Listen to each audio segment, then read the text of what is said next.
All right, so did we complete our activity checklist? Maria, did you add to it? Not add to it. but Okay. Do the stuff on it.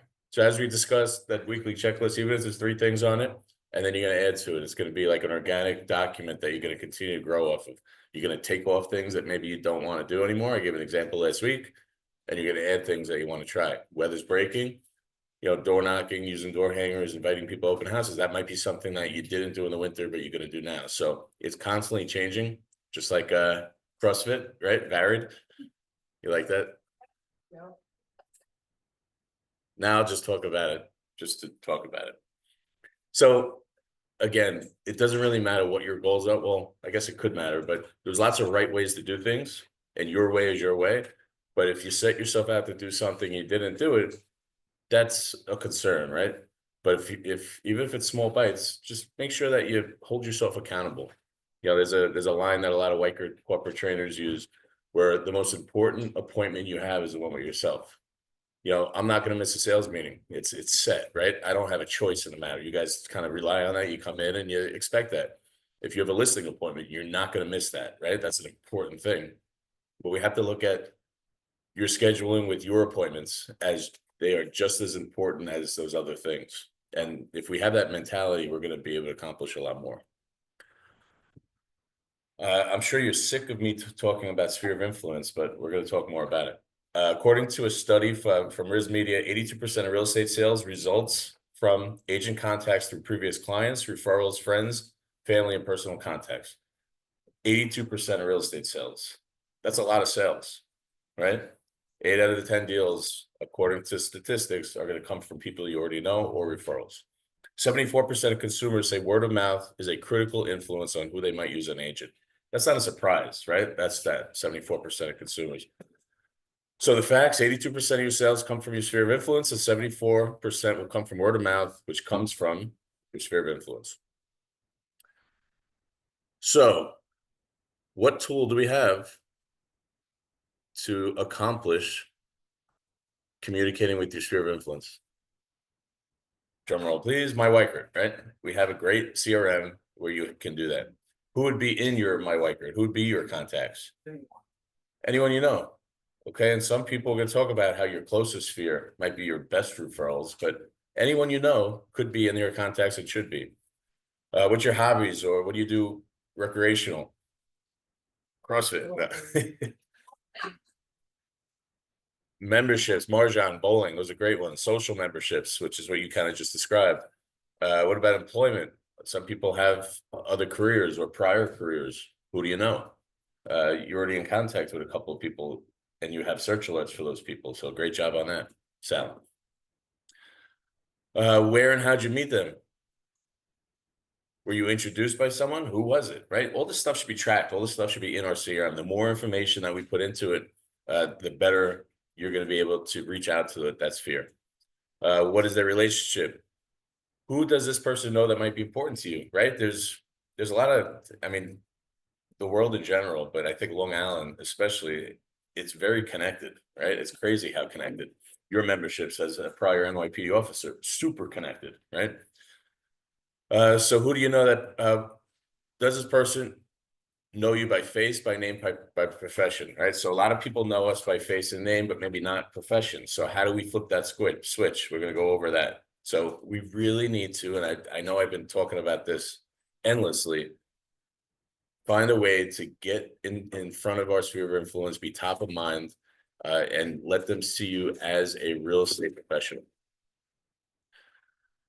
So when we're engaging in our sphere, I say this all the time, just be a human being, right? Keep it simple and be consistent. It's very easy to have a conversation with somebody, but when you get into the weeds on, what would I say? What kind of real estate stats can I give them? All of a sudden you might overthink things, Lorraine. And at the end of the day, just be a human being. So what's some ideas you could do? Simple intro. I'm a realtor, right? Handwritten notes, monthly newsletters, which we went over a week or two ago. My newsletter just went out yesterday, I think. So that's something that I think is really important and could be very impactful. Holiday cards, birthday, text messages, video messages, personal emails, phone calls, anniversaries, social media comments, and definitely set up market reports through myweichert. There's endless ways to reach out to these people, but whatever way you're doing it, it shouldn't be going off memory or what you feel like doing that particular day. We should all have a checklist to go after our sphere of influence. We should have a kind of a social media calendar. What are you going to post? I know Alessandra was thinking of doing that and setting that up. She was interested in pre-scheduling a lot of these these social media posts, and there's tools for that. So we really have to be consistent in it. Email is a great way. So weekly emails to the entire database. It's a great way to get in front of them. There's lots of different things you could do. Inviting them to an open house that the office is hosting, even if you're not hosting it. New listings. We just put up a couple yesterday.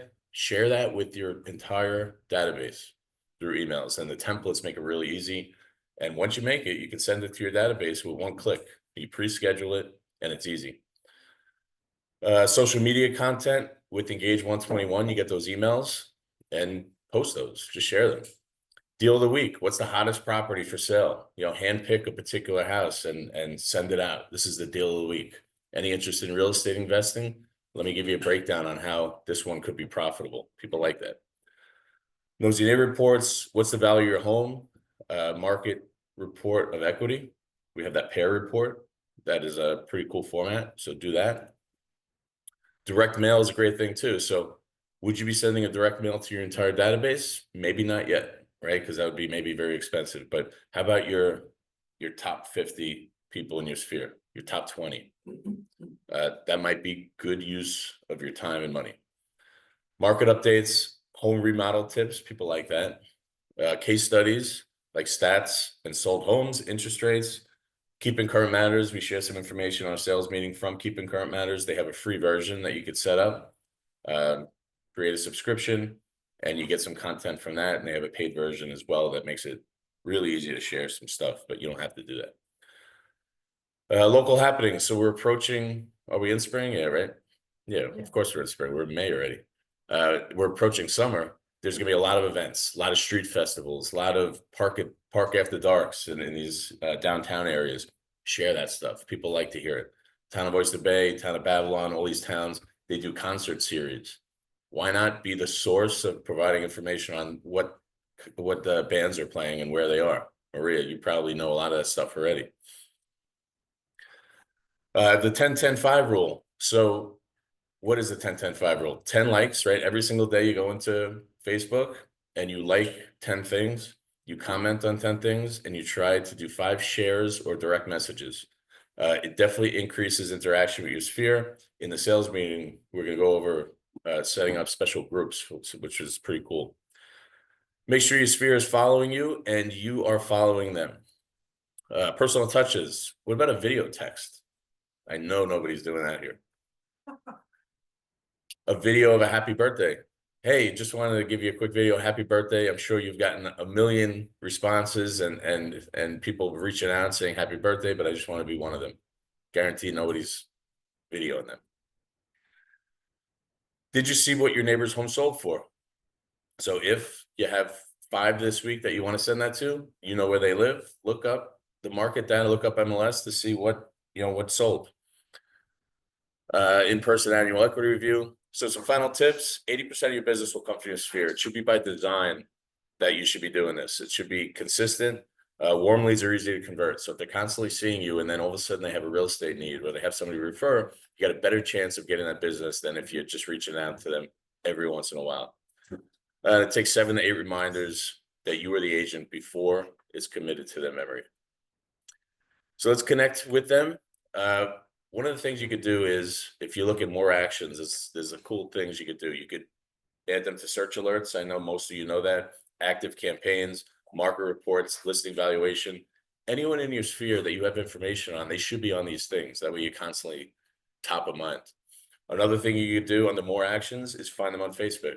So everyone, you should go down your database and over the next few weeks, make sure you try to connect with every one of them on Facebook. If the contact information is the same when they set up their Facebook account, they find them right away. You can friend them, and then you can add them to that group that we're going to share at the sales meeting. Let's talk about an ambassador plan. So it's a relationship focused marketing strategy where you invest in intentional time, attention, and value into the top 10 to 20% of your sphere of influence. So those are your ambassadors. Those are the people that they like, trust you, that they're probably promoters of you. So why not spend a little more attention towards them? So remember, fun fact, 82% of your sales come from your sphere. So they drive the majority of your referrals, right? The trust is already built. Warm referrals convert better. Top of mind awareness is everything, right? We want to be top of mind, and quality over quantity. If you have 20 really good referral sources or really good people in your sphere, reaching out to them more consistently is better than having 300 and reaching out less. And it builds deeper loyalty. So I'll send this out, but here's some things you could do on myweichert. And then there's this 54 touch program. So 12 postcards, 12 market reports, 12 listing valuations, 12 monthly newsletters, 4 conversions once every 90 days, and 2 personal touches. So these are things that could be done once you set it up. A lot of that stuff is automated. So you set it up and it's going to happen. Another thing you can do is set them up with a market report for a specific property. So there's Lorraine's website. Every one of your websites has your service areas. So if you have somebody in your sphere that lives in a specific town, you could go to your website, you could find that town, you could copy that URL and send via text or email or any other way that link, and they're going to be able to view valuable information on that town that they live in. And that's just an example of the Massapequa one. So it's got new listings, it's got some information, it's got some cool stuff. It's no surprise that daily and weekly activities get you results, right? When we're doing these activities, it's going to get you results. I know every single one of you, I can name examples on how you've gotten business in the past in your sphere of influence. So it works. Things you'll find every successful agent does on their daily schedule: speak to someone every day about selling their home, right? Basically trying to get a listing appointment every single day. Speak to someone every day about buying a home. Try to get a buyer consultation every day. If you're speaking to people about that, are you going to get a listing appointment and buyer consultation every day? The answer is no. But if you do it consistently, you're going to get some, and we don't need one every day, right? Touch base with at least one person in your sphere or farm, calling FSBOs and expired listings in your market area without fail, learning about successful business trips, scheduling open houses, time blocking. That's something that is a challenge, but I've been working on as well. An hour real estate training or coaching or both, right? Practice and skill building, role playing, learning the listing presentation, and be a human being, right? Gratitude, just be a human being. When you are a human being and you're a nice person, people are going to feel that, they're going to read that, and you're going to build that trust, which is going to equate to potentially getting referrals or not. We'll send this out, but here's an activity list, daily and weekly activity list that you can look at and create your own from this. So we'll send this out. And here's just the 6-figure prospecting formula for success. So if we spent 1 hour a day prospecting 5 days a week, that's 5 hours of prospecting. I would like to say that's probably more than everyone's doing in this room. And it doesn't 1 hour a day or 2 hours one day and then no hours the next day, right? Do it when it fits your schedule. 5 hours times 4 weeks is 20 hours a month of prospecting, not working on, in your business with your clients and people you already have, but working on prospecting, finding sellers, finding buyers. That could equate to 1 appointment per hour or 20 appointments. 20 appointments could equate to 5 listings, and 5 listings equals 3 listings sold. So we got to get better, right? We talk about role playing and practicing and having this content and doing it without fail. You're going to get really good at having these conversations, and your conversions going to be a lot better. So $10,000 commission times 3 is 30,000, 30,000 each month. That's 360,000. When you look at 360,000, you say that's not obtainable. But if you work your way backwards, if we were prospecting 10 hours a week, is that possible? Absolutely. There's plenty of agents that do that. Best time to call. So if you are calling, 4 to 5 p.m. Wednesdays and Thursdays statistically is better. But when is the best time to call? Whenever you do it, right? So could you do things at a better time than others? Yes, but If it fits your schedule at a certain day and time, do it that day. So you have a 4% increase in lead responses by contacting the lead 5 minutes or less. So when we're doing property boosts, when we get new lead on our website, if we're reaching out to those people 5 minutes or less, it's a 400% difference in converting that lead. And the chance of making that first attempt, making contact that first attempt, 11%. The sixth attempt, 90%. Who's here heard of a double call? It pisses people off sometimes, but if you make 100 double calls and you speak to 10 people, 9 of which say, screw you, I ignored your first call, why you call me a second? But one of them you get an appointment for. Is that good use of your time? And is it a good use to do a double call? The answer is yes. And percentage of agents making 6 attempts, only 3%. So we talk about sometimes how 10% of real estate agents do approximately 90% of the business. I would argue that 10% is probably making more than 6 attempts. So should we be doing that? The answer is yes. We all know this. We went over this in detail last week. Do your daily schedule. Do your daily activity schedule. It's crucial because you write it down, it becomes real, and you got a better chance of doing it. Expired listings. So there are more expired listings than they have been in several years. Go on MLS, check it out, and find what expired over the last several days. And once you do that, you can click on the listing. There's a little alarm clock on there which shows the history. And if it got relisted, you would know, and then you don't have to spend your time on that one.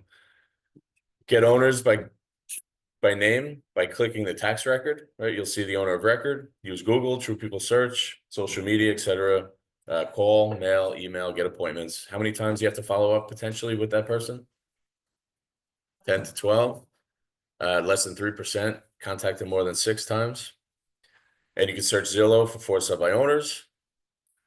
And there's lots of tools, right? You could get a for sale by owner sheet through myweichert, which has a lot of information on how you can help them. You could use your pair template. That's the professional equity assessment report. We all know 51 ideas to get a listing. So inventory is tight, but low inventory doesn't mean no inventory. There's still homes getting on the market. There's still homes getting sold, and there's a lot of business out there. So I would argue download 51 ways to get a listing, highlight 3 to 5 strategies, maybe that you haven't used, but you're interested in using. Choose one new idea to take action this week. Who can commit to that? Everyone raise your hand. So commit to your daily activities, know what's on your schedule each day, and do it. When it's written down, you have a better chance of completing it. I would love for you to email those to me, highlight your activities, list the items you'll do, and let's get going. All right.